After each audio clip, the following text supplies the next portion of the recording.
Welcome to From Caving In to Crushing It, the podcast for those who find themselves immersed in adversity and choose to write their story instead of having others write it for them. I'm Deraney, and I'm your host. Dwight, good to see you. Fantastic to see you, Brother Drew. Thanks for having me on, brother. Oh, it's my pleasure, and thank you for coming on. I always like to thank the individual with whom or who thought of introducing us. And I have a spreadsheet, and I'm looking here, and it was Ryan Dunphy. So I have to thank Ryan Dunphy for the introduction. Thank you, Ryan.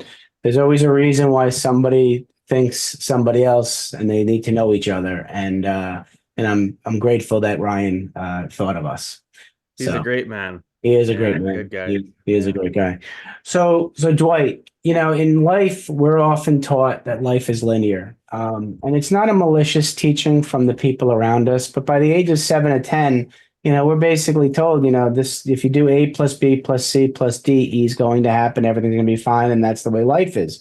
And that, people want that to happen for us. And for a time, it is linear. Until at a certain point in life, something happens that kind of takes us off course and we start to lead that circuitous life. And that can be a good thing because many times we're living a life that we believe other people want us to live rather than living the life that we want to live. So, with a growth mindset, we welcome these adversities. But there are in my mind, three types of men out there. There's a man out there, man number one, I call him, who has a lot of blind spots in life and just follows the linear path and doesn't pay attention to anything that could better his life. And he just lives life unfulfilled until he dies. And there are men like that. Then I believe there's man number two, who has a higher level of self-awareness and notices the adversity, yet his mindset is one of a victim mindset that, well, this is happening to me. I'm to blame or somebody else is to blame. I'm just going to live life the way it is just because that's life. Then there's man number three. And that's the man I have on this show. And I consider you man number three. And man number three has a much higher level of self-awareness and is working on having a more of a growth mindset than a fixed mindset. And what I mean by that is man number three knows there's adversity, sees it every day. And there are times he says, you know what, this challenge, this is an opportunity. This isn't a barrier. This is an opportunity life is providing me so I can become a stronger human being. What can I do differently to take advantage of this opportunity? And for the better part of my adult life, I've been man number one and man number two. And it's only been in the last 5 or so years that I've been really conscious of looking for things so I can become man number three. I would love for you to reach back as far as you have to go to really isolate that defining moment, Dwight, where you were man number three and you realized, you know what? There's a better way to live. This is an opportunity to better myself. Let me do something differently and not see myself as the victim. Can you think of something that began your transformation into who you are now that you'd love to share with the audience? Sure. For me, it would probably dials all the way back to when I started into personal development back in around 1993. I was newly married, had kids, just running a business, but feeling completely helpless. Giving that facade to people that I knew what I was talking about. Did I? Yes, some things I did. The rest was just BS because I had a lack of confidence in myself. I had a lack of belief. I had that, like you said, things happen, that mentality of things are happening to me instead of for me. And I was on a hamster wheel. I was living in the valley of despair, putting on a brave face and telling people that I was great. And I had met a mentor. I originally worked for him before I decided to go back to school. And he would always encourage me to do different things. And he suggested when I worked for him that I was too good for what I was doing without going back to school, learning more to elevate myself. And he encouraged me to go into electronics engineering at a technical school in my city of Edmonton in Canada here. And I worked for him and he always encouraged me, and we drifted apart. After I graduated school, I decided not to go back to work for him because Mm, I realized that wasn't what I wanted. I one of those rare moments in my 20s where I stuck up for myself and didn't yeah, get manipulated or bullied by people. yeah. And people don't intentionally bully us, but it Right, happens. And right. I made a decision to go and work for a different company, but I also missed that camaraderie with him and that mentorship because he was quite a bit older than me, still alive. We still communicate. We've been friends now for over 30 plus years, and he Mm, mentored me in many different stages of my life. Well, the right. first stage of mentorship was working for him, encouraging me to do more. Second stage of mentorship in 93, he called me up and said, "Hey, come to my office. And, I want you to do this personal development with me. I want you to check out Mm, this MLM." And this mm. MLM that I joined was back then was Amway, right? Okay. Yep. For those, and it wasn't the fact that I wanted to sell soap, but I was yearning and looking for something, and he encouraged me to start coming to some of their functions, right? Yeah. They had a monthly, and he handed me three books, right? He handed me obviously the most famous, handed me Napoleon Hill. He handed me Dale Carnegie, right? Yeah. How to Win Friends and Influence People. Yeah. He handed me The Magic of Thinking Big, Hmm. right? Hmm. Yeah. Dr. Schwartz, I think it is. Yeah. But, so he handed me these books and he challenged me. And he also handed me, yes, for those listening, this is, or watching or whatever, this is kind of dates me, but he handed me some cassette tapes. Yeah. I believe Here, I. Yeah. Yep. listen to these cassette tapes. And if you like them, we'll talk further. Hmm. Well, the next thing I know, I'm on this personal development journey. I'm going to these functions. I'm starting to feel good about myself. I'm Hmm. finding that I'm having some self-worth about myself. Wow. And all of a sudden I started seeing my associations change. Some of the negative Hmm. people I was hanging out with were, "Why are you doing that stuff? What do you need to Yeah. do that for?" And Yeah. they focused on the negative aspect Yeah. of the MLM, Well, of but course they did. they Yeah. didn't focus on the positive part of it, which was, Right.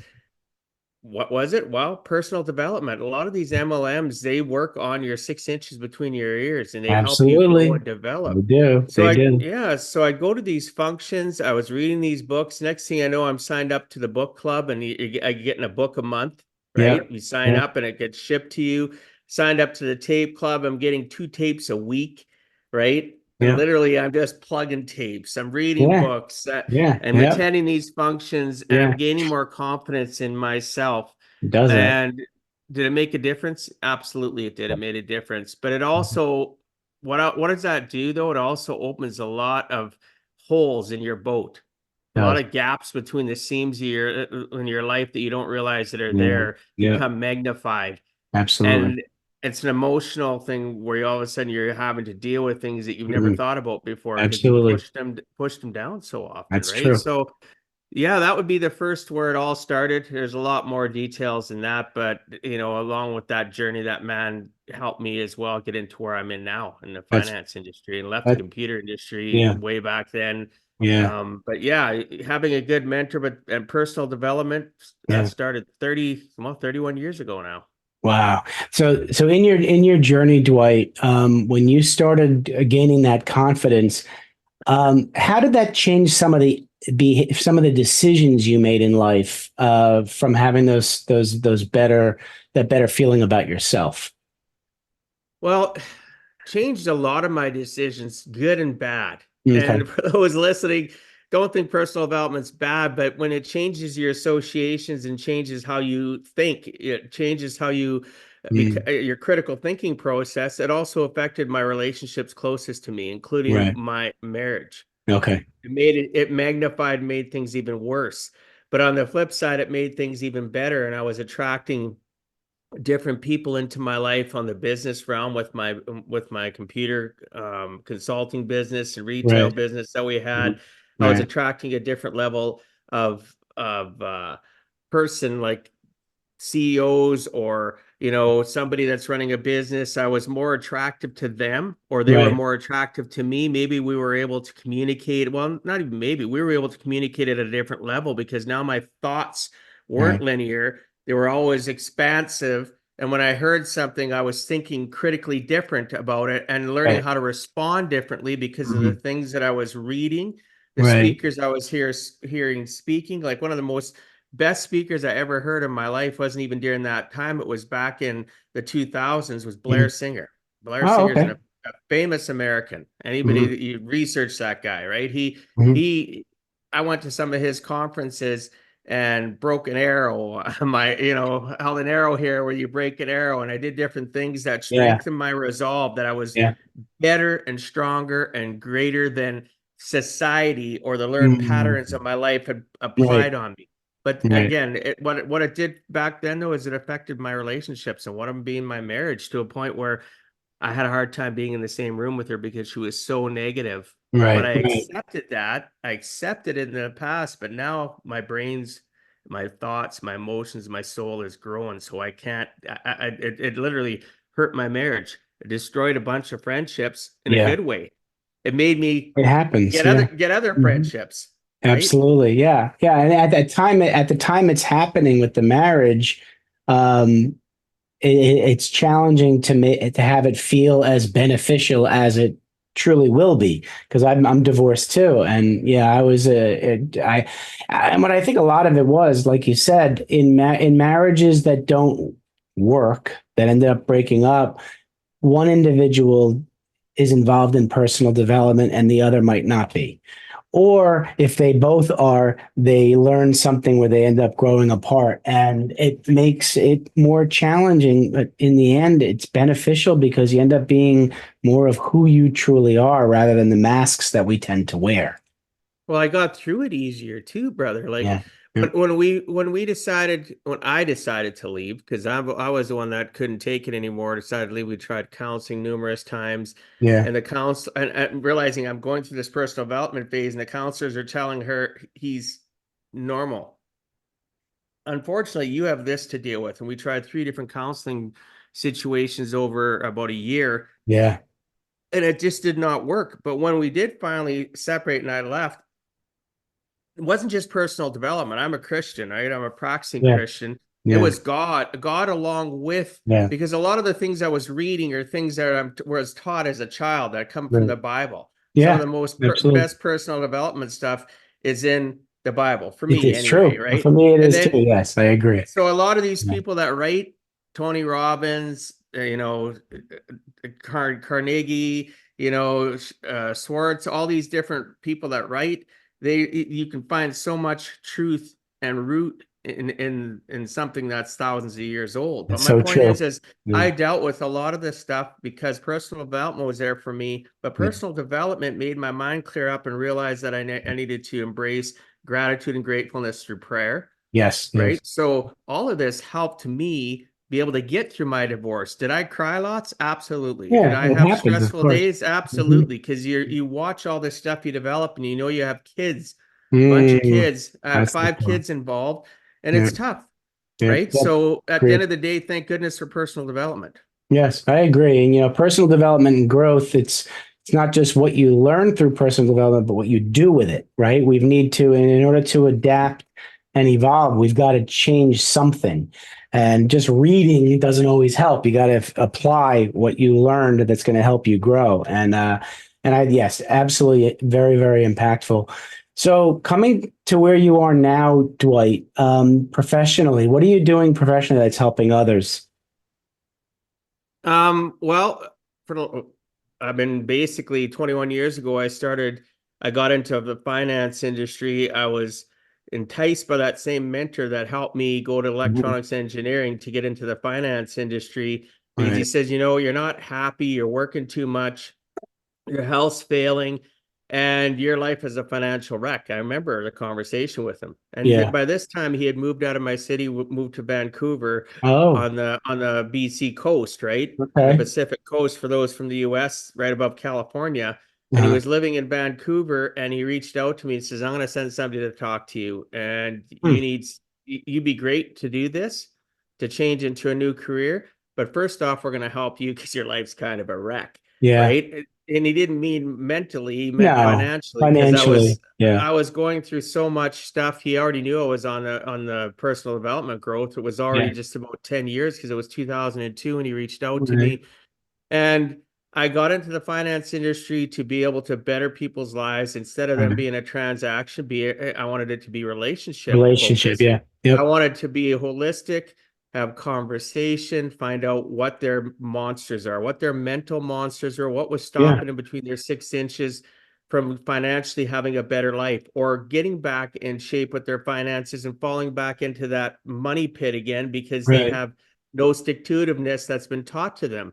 So I spent the last 21 years doing that. Well, and then during the pandemic, as you know, all of us, kind of our lives were put on hold. Nobody wanted Yeah. to do financial planning. Nobody wanted to talk. Everybody was living a life of fear. Right. Another mentor of mine reached out to me and Yeah. said, "Hey, where are you going to be after the pandemic, Dwight?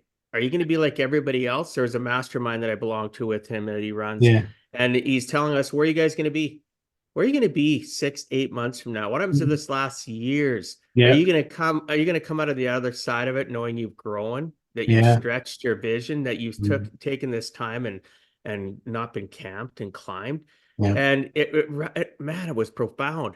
And within literally days, I created my Give a Heck brand in I love it. 2000, I love right? it. And it's Yep. and it's a subsidiary of my finance business, right? Yep. Obviously, Yep. of my incorporated business because it has a lot of value Hmm. for me and for others around me. So I Right. spent the last few years since 2000 creating this brand. Give a heck how to live life on purpose, not by accident. And that phrase, I use that throughout my whole financial career. Love it. I heard, right? Yeah. Back I to love when I it. first started, right? I heard somebody say something, not those exact words. And I Right. was just sitting there and it was one of those for you moments. I had a Hmm. light bulb moment. Yep. I love Hey, that. you know what? I want to start saying this, Uh-huh. how to live life Yep. on purpose, not by accident. Not by accident. And I used it within my own business. I'd just say it randomly to clients. I'd be Yeah. doing Yep. Yep. I've been doing workshops in front of Yeah. people or virtually and saying it. Yeah. And when I created the brand, I thought that's going to be my moniker. I love it. That's going to be my That's it. statement and That's it. how I influence people's lives. So that's all I do Absolutely. now is focus on that phrase of which is based Hmm. on my last name, give a heck. I And love it. and am I tell people I do this and I help them with their lives emotionally, coach them lifestyle wise, then it Yeah. focuses on their numbers. I put a roadmap, financial roadmap, life roadmap together with them. And give a heck is to make sure that it's more attractive. The Right. brand is going to be more attractive so that people want that kind of help, Yes. right? They Absolutely. don't have to sit stagnant that somebody No, actually gives a heck about them, right? I love that. It's that call to action with three little words. Yes, it is a call. It is a call to action with three. Yeah, give a heck. I love it, Dwight. I love it. So absolutely, your like 30 years of professional development, you were doing it when a lot of us didn't even know what that meant. So thank goodness you had a mentor who could guide you to that. And that's a great piece of advice is to find yourself a mentor who's been through the fire, who's gone through it to help guide you. Too often we ask the wrong people for advice. We ask people for advice who haven't gone through it and who aren't experts in it. And I And we think don't ask the right questions either, that's a good point. That's a good point. The right right? questions. Yeah. Yeah. It's tough because we can ask the right person Yeah. the wrong question, or True too. we can ask the right question to the For right. the You know world. what I mean? It works Yes. both ways, Yes. Yes. and we're never trained how to get what we want, and the person can't Mhm. be a mind reader. No, So absolutely. we need to have mentorship or talk to people. Yeah. The first thing I tell people when you're talking to a mentor, when you're just meeting somebody, you don't even know if they're going to coach or mentor you, how do they make you feel when they talk to you? Mhm. Yep. Absolutely. Understand your body triggers, Hmm. right? And That's important. That's important. There have been many times where people, you're with somebody and it doesn't feel right and you stick with it. But right, what'd you call it? Your body triggers, body I look triggers. my Yeah. body triggers, right? I have to because I suffer from anxiety Mm-hmm. and have for many years panic attacks over my lifetime. Yeah, I've And had those too. the more I understand this, the Yep. more I understand my 6 inches between my ears. So I Yep. understand my heart, my Mm-hmm. mind, Yep. right? and Yeah. understand that every feeling I'm having doesn't make me bad, doesn't Mm-mm. necessarily make me good. I have Right. to look at the feeling, I have to embrace the feeling, Yep. and what can I learn from that feeling? Yep. And Absolutely. does it serve me or does it hurt me? And then I apply that to people. Yeah. Is Yeah. what that person said, does Yeah. it serve me or does it hurt me? And Hmm. I have a formula that I coach and teach people called the 70-30 principle. I live my life by that now. This is now my 6th year living by the 70-30 principle. And it helps me understand everything about my body triggers, my mind, what I'm hearing, how I feel. Am I leaning forward? Am I crossing my arms? Am I stepping a certain way? And people, you might be thinking that's a lot of work. Guess what? Life shouldn't be, it can't be handed to you on a platter, or you will No. live that linear, boring life. Yep. It takes effort. It It takes does take work. effort. Yep. And I think that's a lot of reasons why people are falling into the linear life is either they're not willing or they don't know how to do the work or they're scared, right? Fear takes a hold of a lot of us. Well, Dwight, I know the audience has captured the essence of Dwight Heck, and I thank you for sharing and being vulnerable. Hey, audience, you need to get in touch with Dwight. Go to his website, giveaheck.com. You can schedule a free video call with him, 45 minutes to 60 minutes, could be even longer, but really just a video call just to talk, to get to know each other. And you never know where something's going to go. And please take that step of reaching out to Dwight. In the show notes, I'll be giving his LinkedIn profile and also the link to giveaheck.com. Book some time with him. Very well worth it. So, Dwight, 2 questions for you. All right. So, you have the opportunity to sit down with young 7 to 10-year-old Dwight, and you want to give him advice about life. What are you going to tell him? Well, that my 7 to 10 year old self, I would tell them it's okay to be unique. And Mm. here's why I would say that to myself, even though, as we've discussed, 7 to 10 year old me wouldn't have listened, but I would love to get across the fact that it's okay to be unique. And to explain this to your listeners, the reason I say that, as a kid at that age, I had severe asthma, I had severe allergies, I was bullied and picked on because of it. Back then they didn't have rescue inhalers. So Mm. there was nothing for me to take when Oh, I was having an okay. asthma attack. Right, right. So, right. So I got Yeah. attacked a lot. I got bullied a lot. Mm. And I always was trying to be like the rest of the kids. So I do things that would make my health worse because Mm. I was reflecting the fact that I want to be Yeah. that boy. Yep. I want to Yep. be that guy. I Yeah. want to be able to, I want to do as well as Comparison. that person. So then Yeah. I'd go and do things that I shouldn't do, that I knew by a medical profession that I shouldn't do it. The doctor Mm. would say, don't do it. Then I'd get sick and then I'd get teased and bugged. And it was a Yeah. It perpetual thing, was keeping on a, going. It yeah. wouldn't stop. But if I had was able to know that it's okay to be unique. Yes. God has a plan for me, asthma, Yeah. allergies, whatever the case may be, Yep. sickly kid, as I Yep. was sick all the time because of it. It's okay. You're Yeah. unique. You Right. shine in your own way. Here's some great gifts about you. You got a great smile. You got a good Yeah. sense of humor. You're Yeah. very personable to talk to people. At seven, I remember my 7 year old Yeah. self, I believe it. right? Yep. Adults loved hanging out with me because I had like a dry sense of humor that I was learning from my father, Yeah. right? So, Right. you know what I mean? But Yep. at the end of the day, Absolutely. that's the message I'd tell myself. I It's love okay to that. be unique. You don't need to be that kid that's the jock or the kid that's the brain. You don't need to be the person that pleases everybody. Please yourself and you'll Mhm. please others around you naturally. So it's okay to be unique would be a message to my young person. I Obviously, love I'd that. have to explain it in detail how Yeah, to but that's you okay. know. And yeah, I'm hoping there are adults out there who'll take your advice. So it's okay to be unique, folks. All right, Dwight, different hat. You're sitting down with young Dwight, the young businessman, young entrepreneur, and you want to give him advice about business. What are you going to tell him?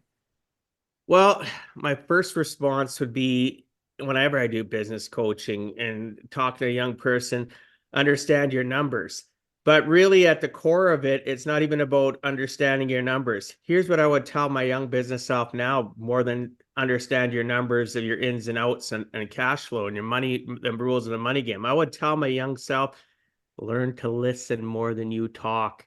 Because Mm. when you're a young business person, you're dealing with people that are older than you, that are sitting on a pedestal, whether they want to admit it or not, and they believe they know more than you. because of your age, because of not just your body age, but your age of length in business. And you need to learn. And when you listen more to somebody, they think you're the greatest. Because Mm. I used to get that as I started practicing that going in my late 20s into the Yeah. 30s.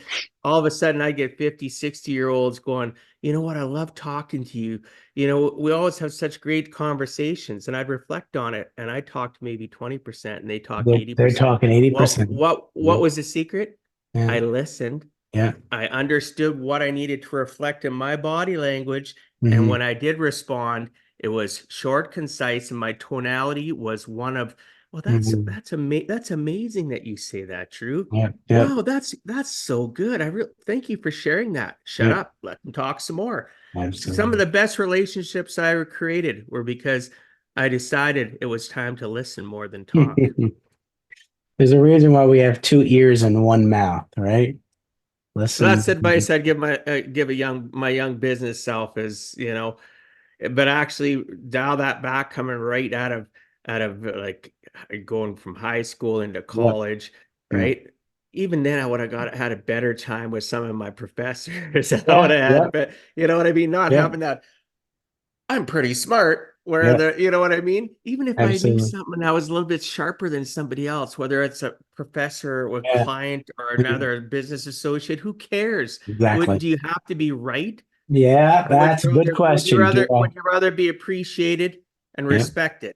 And Absolutely. agree to walk away, and as long as it's not morally apprehensible, it's okay Mhm. to for somebody's opinion to rub you the wrong way. It's not okay to vocalize and make them feel less about themselves, Absolutely. Very good right? point. Very good point. No, thank you. So, Dwight, thank you for those responses because yes, very good advice. Thank you for again for coming into my life. Thank you to Ryan Dunphy for introducing us. You're an inspiration, Dwight. You've gone through a lot, and your personal development discussion has resonated with, I'm sure, a lot of the audience. So, thanks again for coming on. I appreciate it. Well, I appreciate you having me on. This is a great conversation. It's amazing how much information we can share in a small amount of time. Absolutely. If yet when you ask the right questions, as Dwight says, you got to be able to ask the right questions to the right people, and you'll be all right. So, well, thanks again, Dwight, for coming on, and everybody out there, take care of yourselves.